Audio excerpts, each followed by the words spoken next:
मेरे विद्यार्थियों, BA part second की मध्यकालीन भारतीय इतिहास की डिजिटल कक्षा में आपका हार्दिक स्वागत। मैं डॉक्टर इकबाल से आचार्य इतिहास भाग राजकीय महाविद्यालय झालावाड़। विद्यार्थियों, आज मैं आपको बताने जा रही हूँ मुगल काल में प्रचलित मनसबदारी प्रथा के बारे में। मुगल काल के दौरान और साथ ही मध्यकाल जो है वह विशाल साम्राज्यों का युग था। दूसरे राज्यों की स्वतंत्रता का अपहरण करने के लिए और बाद में भी उनको दास्ता की बेड़ियों में जकड़े रखने के लिए एक प्रबल सेना की आवश्यकता अनिवार्य ही थी। यदि किसी स्थान में साम्राज्यवादी भावना के पीछे जनहित की उदार कल्पना हो तो भी जिन वर्गों के निजी संकुचित स्वार्थों पर आघात लगता था, उनकी ओर से विरोध के दमन की पहली शर्त थी प्रबल सैनिक शक्ति होना। यदि आंतरिक शांति स्थापित कर दी जाए तो भी विदेशी आक्रमण की आशंका के कारण सभी राज्यों को सैनिक संगठन की शक्ति की ओर ध्यान देना पड़ता था। भारत का तैमूरी मुगल राजवंश हमेशा विशाल से विशालतर साम्राज्य की स्थापना करने की उत्कट लालसा बनाए रहा। विद्यार्थियों, साथ ही उस समय जो पश्चिमोत्तर सीमा थी उस पर प्राय सदा ही अशांति बनी रहती थी। देश के भीतरी भागों में भी अफगानों, राजपूतों, मराठों आदि के विद्रोह होते ही रहते थे। जहाँ विद्रोह नहीं हो रहे थे वहाँ भी ऐसे वर्ग विद्यमान थे जो सफलता की आशा होने पर विद्रोह शुरू कर सकते थे। अतः मुगल सम्राटों के लिए एक विशाल सेना संगठित करना तथा उसे अधिक से अधिक सुसज्जित और सशक्त बनाए रखना जरूरी था। इस संगठन के महत्तम कार्य को सर्वप्रथम सम्राट अकबर ने उठाया। भविष्य में उसके सक्षम उत्तराधिकारियों ने उसको सुव्यवस्थित रखते हुए तथा यत्र तत्र कुछ परिवर्तन करते हुए मनसबदारी प्रथा को चालू रखा। अब मैं बताना चाहूँगी आपको कि अकबर द्वारा मनसबदारी प्रथा का प्रचलन किस संदर्भ में किया गया। वैसे सम्राट बाबर और हुमायूं के शासनकाल में भी मनसबदार हुआ करते थे। इस प्रथा की प्रेरणा उन्होंने फारस यानी वर्तमान ईरान से ली थी। कर्नल टॉड के अनुसार आमेर के राजा बिहारीमल यानी भारमल ने बाबर का साथ दिया था।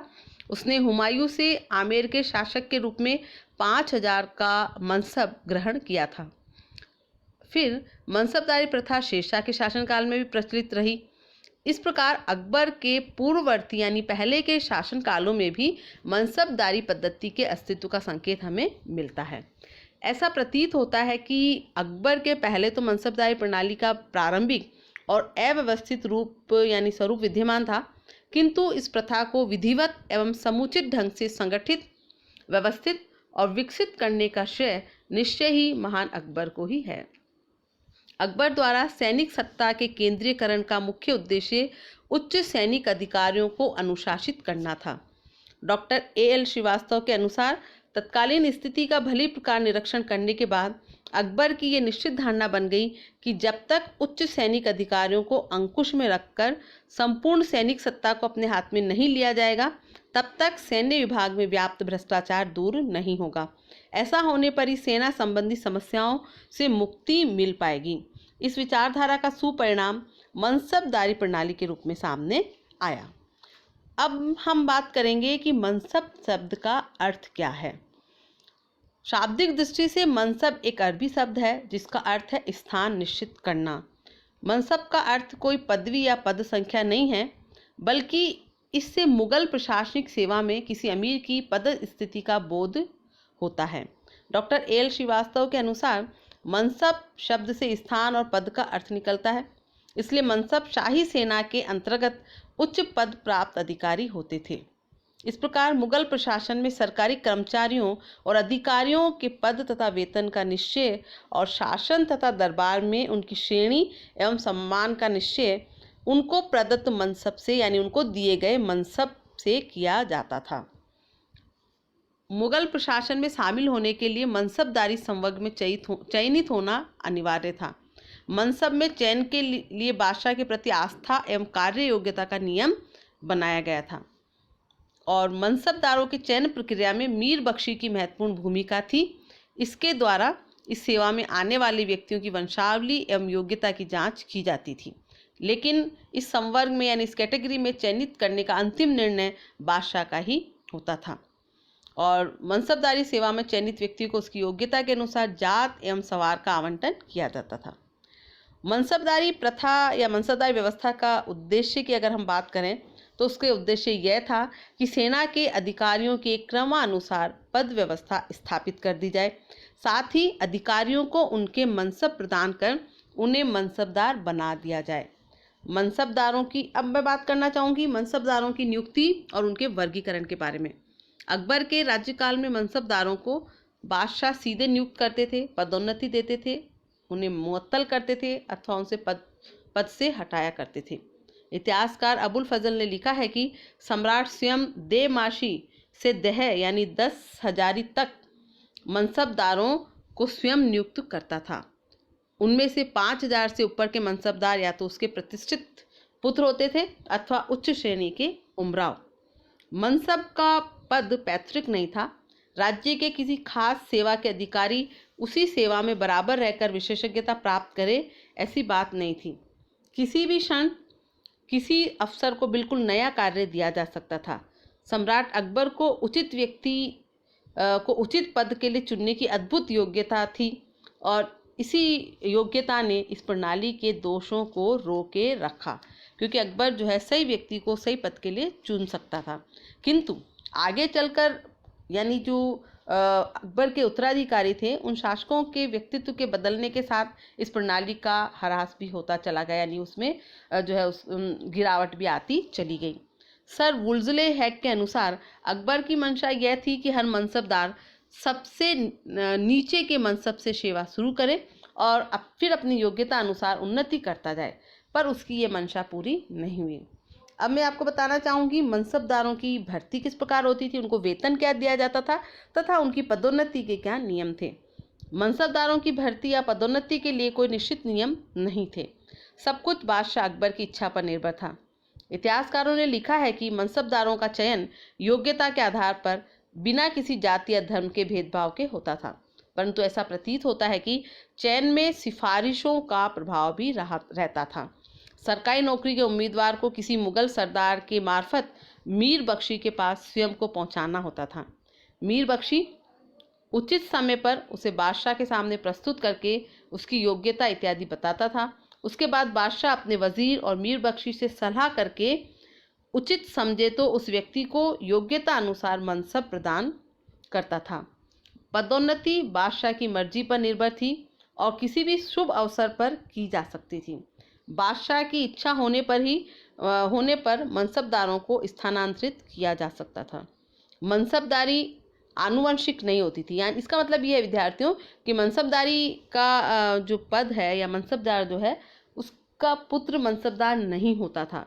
मनसबदार बनने के लिए अपनी योग्यता को साबित करना होता था, अर्थात किसी मनसबदार की मृत्यु होने पर उसका पुत्र स्वतः ही मनसबदार नहीं बन सकता था।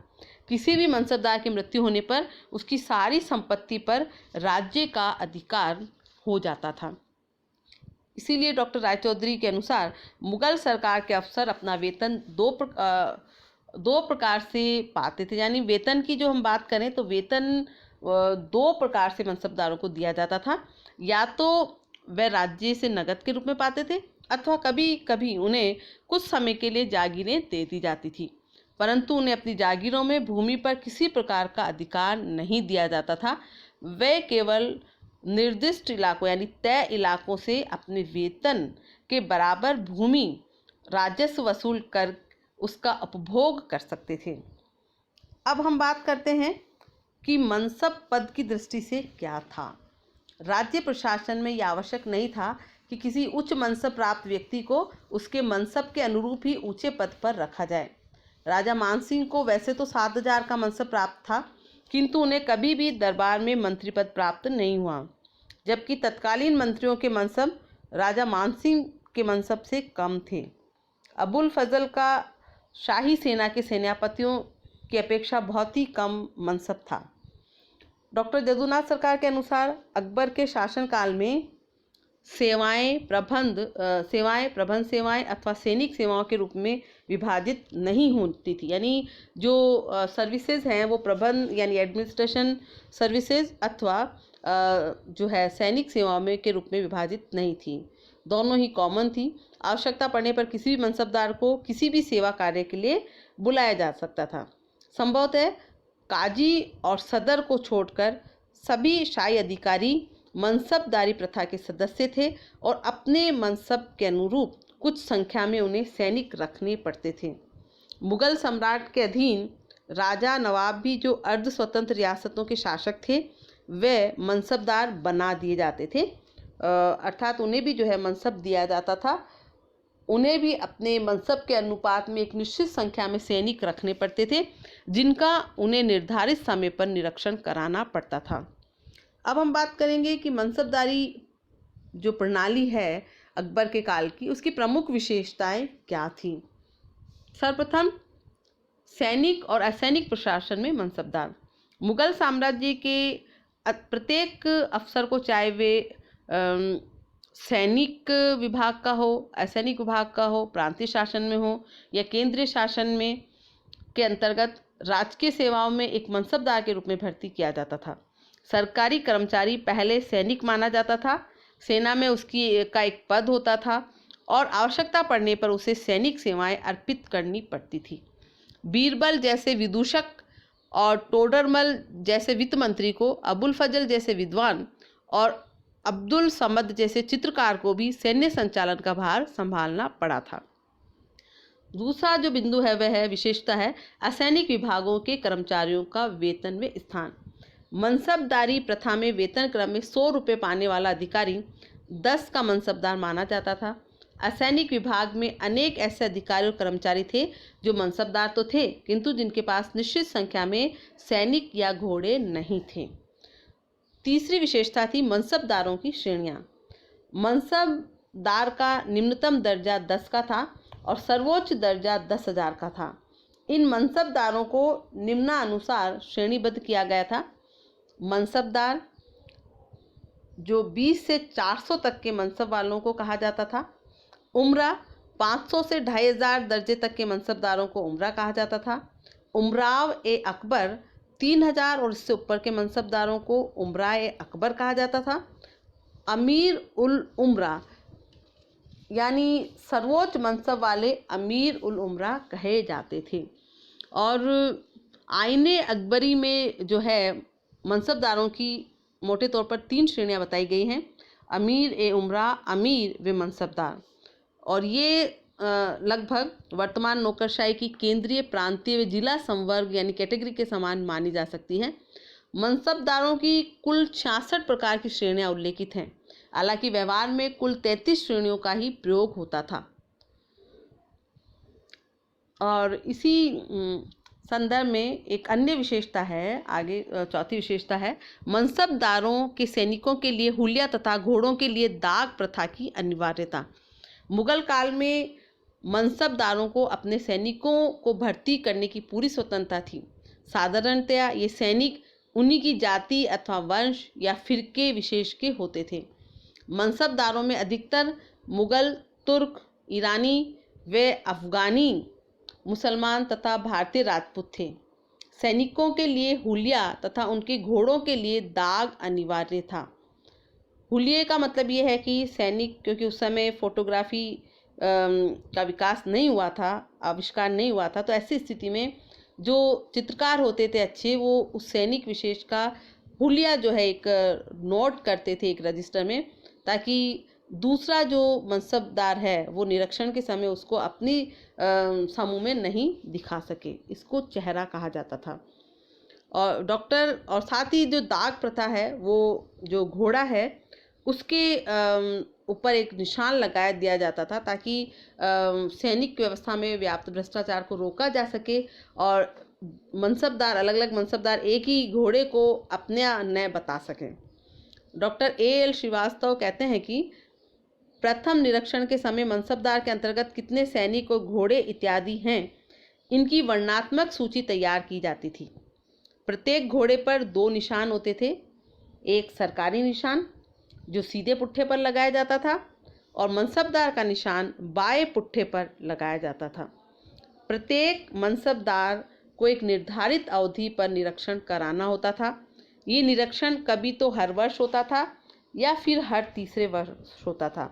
विद्यार्थियों, इस व्यवस्था को लागू करने का उद्देश्य यही था कि जो सैनिक व्यवस्था में भ्रष्टाचार है उसको रोका जा सके, और अकबर काफ़ी हद तक इसको रोकने में सफल रहा था।